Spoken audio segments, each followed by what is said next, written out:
अगर 1853 का charter act ना होता तो शायद आज आईएएस आईपीएस जैसी प्रतिष्ठित सेवाएं भी ना होती।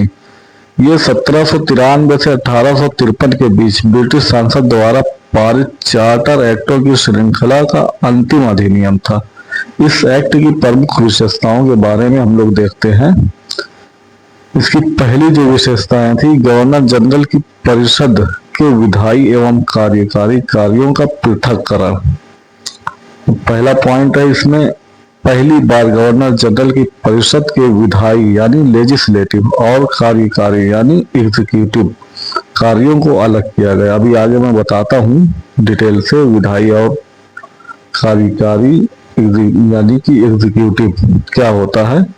इसको मैं आगे जो भी इस तरह के शब्द आएंगे उसको मैं आगे एक्सप्लेन करूंगा। ओके, आप लोग ध्यान से सुनिएगा। परिषद में 6 नए सदस्यों को जोड़ा गया जिन्हें विधायी पार्षद लेजिस्लेटिव काउंसिलर्स कहा गया।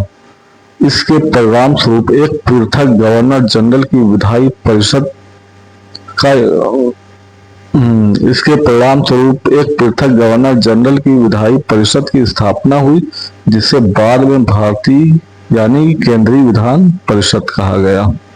ये परिषद एक मिनी संसद की तरह कार्य करती थी और ब्रिटिश संसद की प्रक्रियाओं का अनुसरण करती थी। पहली बार कानून निर्माण को सरकार का एक विशेष कार्य माना गया, जिसके लिए अलग व्यवस्था और प्रक्रिया निर्धारित की गई। अब आइए हम देखते हैं लेजिस्लेटिव क्या होता है, यानी कि विधायी। अब ये मान लीजिए देश या राज्य के लिए कानून बनाने का कार्य विधायी कहलाता है।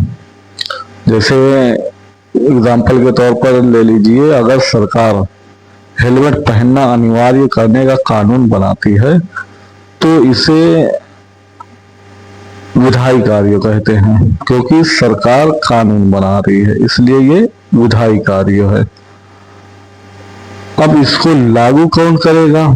जो लागू करेगा वो एग्जीक्यूटिव कार्य यानी कार्यकारी कार्य के अंतर्गत आएगा। ठीक है। अब सरकार ने तो हेलमेट पहनने का कानून बना दिया, अब इसे लागू प्रशासन या पुलिस वाले करेंगे। और पुलिस वाले कैसे करेंगे आप लोगों को मालूम है, डंडे मार मार के, समझे, घुसखोरी पैसे ले लेके, मतलब जानते हो आप लोग हमारे यहाँ इंडिया में क्या सीन होता है, 200-400 में मांडोली भी हो जाती है। खैर, हम एग्जीक्यूटिव के बारे में बात करते हैं। क्या होता है? बने हुए कानूनों को लागू करना और प्रशासन चलाना कार्यकारी कहलाता है। अब हेलमेट पहनने का कानून तो बन गया, अब पुलिस वाले उसका पालन करवाएंगे।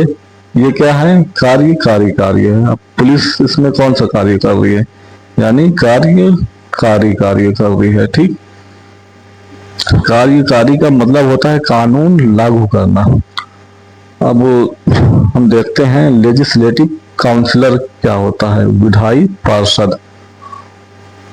आइए इसके बारे में हम लोग देखते हैं।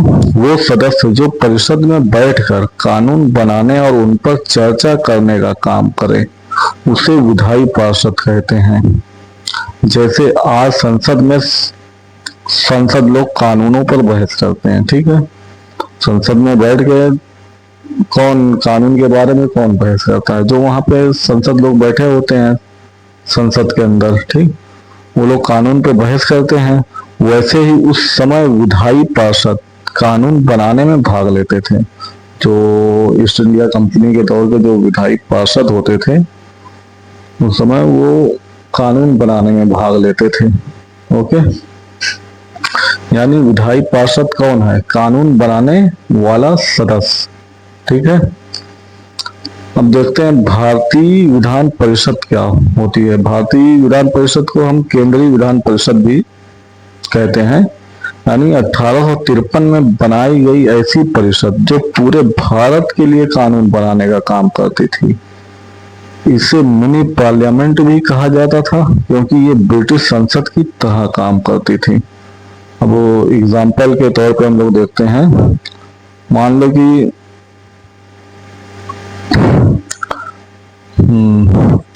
जैसे आज जैसे लोकसभा और राज्यसभा मिलकर पूरे भारत के लिए कानून बनाती है, उसी प्रकार उस समय भारतीय विधान परिषद कानून बनाती थी, विधायी कानून बनाती थी, विधायी कानून बनाती है, या फिर इसको हम ये सारी चीजों को एक लाइन में इस तरह कह सकते हैं कि विधायी कानून बनाती है और कार्यकारी उसे लागू करती है।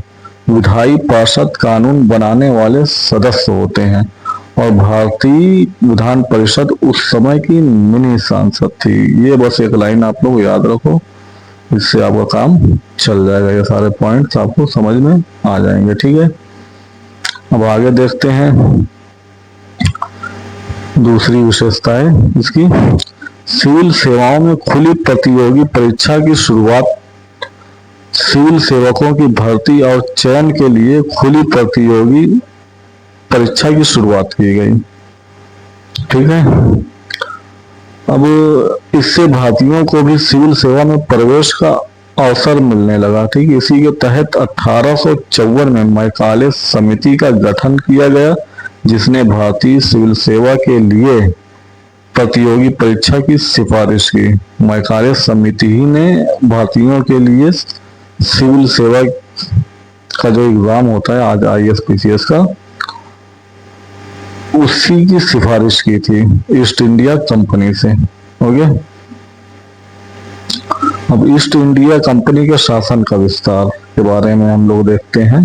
कंपनी का शासन जारी रखा गया और उसे भारतीय क्षेत्रों का प्रशासन ब्रिटिश क्राउन की ओर से चलाने की अनुमति दी गई। अब ये प्रशासन किधर से चलाया जाता था? इंग्लैंड में बैठ के ब्रिटिश क्राउन की तरफ से चलाया जाने लगा। ठीक है, लेकिन पहले के चार्टर एक्टों की तरह इस बार शासन के लिए कोई निश्चित अवधि निर्धारित नहीं की गई। मतलब अब पहले क्या हर 20 साल पे एक चार्टर एक्ट आता था, लेकिन अब इसके बाद जो है चार्टर एक्ट आना बंद हो गया। इससे यह संकेत मिला कि ब्रिटिश संसद जब चाहे कंपनी का शासन समाप्त कर सकती है। अब अगली विशेषताओं के बारे में हम देखते हैं। ठीक, केंद्रीय विधान परिषद में स्थानीय प्रतिनिधित्व। अब प्रतिनिधित्व के बारे में हम लोग देखेंगे। इसमें पहली बार भारतीय विधान परिषद में स्थानीय प्रतिनिधित्व की व्यवस्था की गई। स्थानीय प्रतिनिधित्व क्या होता है आगे मैं अभी इसको भी एक्सप्लेन करता हूँ। ओके, जो 6 नए विधायी सदस्य जोड़े गए, उनमें से 4 सदस्यों को मद्रास, बॉम्बे, बंगाल और आगरा की प्रांतीय सरकारों द्वारा नामित किया गया। अब स्थानीय प्रतिनिधित्व के बारे में हम लोग जानते हैं क्या होता है। ठीक है, जब किसी क्षेत्र या प्रदेश के लोगों की बात सरकार तक पहुंचाने के लिए उस क्षेत्र के प्रतिनिधि को किसी परिषद या संस्था में शामिल किया जाता है तो इसे स्थानीय प्रतिनिधित्व कहते हैं, यानी लोकल रिप्रेजेंटेशन कहते हैं। ठीक, एग्जाम्पल के तौर पे हम लोग एक छोटा सा एग्जाम्पल ले लेते हैं। ठीक है, मान लीजिए एक स्कूल है, उसमें स्टूडेंटों को लेकर कुछ नियम बनाने जा रहे हैं। ठीक है, अब वो केवल प्रिंसिपल ही अगर निर्णय ले तो ये स्थानीय प्रतिनिधित्व नहीं है। उस नियम को बनाने के लिए अगर सिर्फ प्रिंसिपल ही निर्णय ले रहा है तो ये उसका स्थानीय प्रतिनिधित्व नहीं है। लेकिन यदि हर कक्षा से जैसे क्लास 6, 7, 8, 9, 10 से एक छात्र को समिति में शामिल किया जाए ताकि वे अपनी कक्षा की समस्याएं बता सके, तो ये स्थानीय प्रतिनिधित्व कहलाएगा। आई थिंक आप लोगों को समझ में आ गया होगा। ठीक, चार्टर एक्ट 1853 में पहली बार मद्रास, बॉम्बे, बंगाल और आगरा जैसे प्रांतों के प्रतिनिधियों को केंद्रीय विधान परिषद में शामिल किया गया। ठीक, मतलब स्थानीय प्रतिनिधित्व मतलब स्थानीय क्षेत्रों की आवाज को निर्णय लेने वाली संस्था तक पहुंचाना होता था। स्थानीय प्रतिनिधित्व समझ गए होंगे आई थिंक। ठीक है, अब आइए देखते हैं प्रांतीय सरकार के बारे में, जानते हैं प्रांतीय सरकार क्या होता है। ठीक है, अब ब्रिटिश भारत में बड़े बड़े क्षेत्रों जैसे बंगाल, मद्रास, बॉम्बे आदि का प्रशासन चलाने वाली सरकार को प्रांतीय सरकार कहा जाता था। जैसे एग्जाम्पल के तौर पे हम लोग छोटा सा एग्जाम्पल लेते हैं। ठीक, जैसे आज भारत में उत्तर प्रदेश सरकार है, महाराष्ट्र सरकार, तमिलनाडु सरकार, ये सभी राज्य सरकार हैं। ब्रिटिश काल में इन्हें ही लगभग प्रांतीय सरकारें कहा जाता था। ठीक है,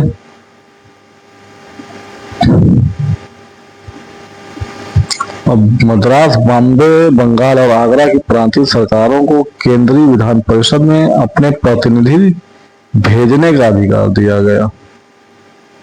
ठीक, ओके, आई थिंक आप लोगों को ये लेक्चर समझ में आया होगा।